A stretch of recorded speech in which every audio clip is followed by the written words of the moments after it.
Привіт-привіт, мої хороші! Я рада вітати вас на моєму каналі Готуйте смачно і я Марія Макарчук.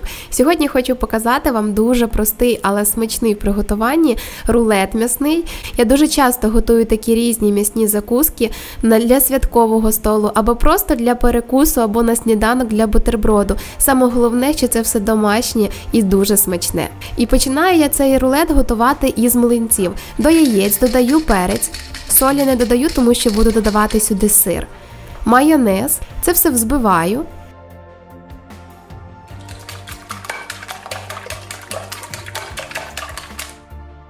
І додаю натертий на велику терку сир. Перемішую.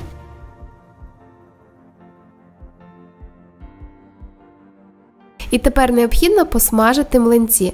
Смажу на сухій сковорідці, вона в мене дозволяє. Якщо у вас до сковорідки ці млинці пристають, можете її смастити трішки масла. На невеличкому вогні жарю млинці з однієї сторони. Бачите, він уже не липне до рук, це означає, що млинець готовий. В результаті у мене 6 млинців вже готових.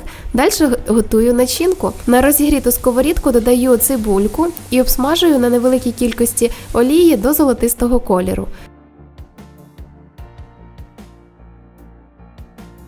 Додаю сюди грибочки, я використовую шампіньйони, теж порізала дрібненьким кубиком.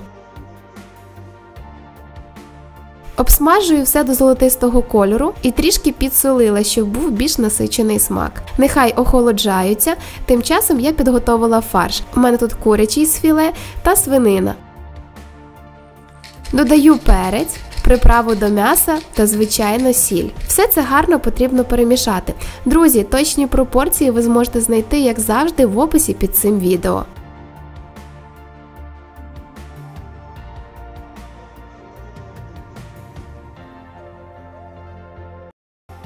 Тепер дивіться. Є у мене ось така жирова сітка. Зазвичай її можна купити в м'ясному павільйоні або в м'ясних відділах. Вона коштує недорого. І я вам скажу, що готувати рулети на такій сітці можна будь-які. Звичайно, можна обійтися і без жирової сітки, а просто сформувати рулет за допомогою харчової плівки. Але з цією сіткою ваш рулет буде смачнішим. Викладаю частину фаршу та млинці. І тепер згортаю такий тісненький рулетик. Я залишила ще трішки фаршу і 2 млинці, щоб приготувати ще менший рулет. Я вам скажу, що таку страву можна готувати не тільки як холодну закуску, а подавати як гарячу страву. Це теж дуже смачно і на святковому столі виглядає дуже-дуже незвично. Ось такі тонші рулетики запекти, відразу порізати і подати на святковий стіл до будь-якого гарніру. Так ви зможете точно здивувати своїх гостей під час свята.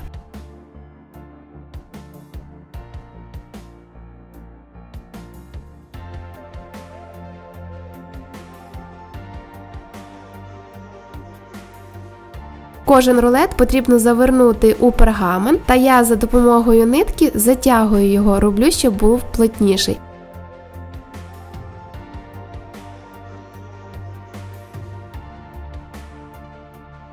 Ось в результаті 2 таких рулетика в нас вийшло.